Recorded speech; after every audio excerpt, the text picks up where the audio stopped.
Install Android 10 on Blackview Max 1 via LineageOS 17.1 GSI Treble ROM.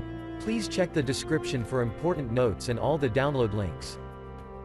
First download ROM and GApps packages, then transfer the downloaded files to the phone storage, link is in the description below. Step 2. Boot your device into TWRP recovery.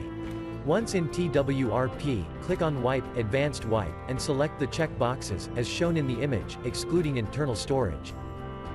Step 4. Swipe the button to wipe the device. Step 5. Go back to the recovery main screen, and tap on the Install button. Step 6. Navigate to the storage, and select the ROM zip file. Step 7. Finally, swipe the button on the screen, to install ROM file. Step 8. Flash the GApps zip package, in the same manner. Step 9. After GApps flashing completes, select Wipe Cache and Dalvik from bottom left side of screen, and swipe to wipe. Step 10. When the flashing process is complete, hit Reboot System. That's it, you have successfully installed the ROM on your device.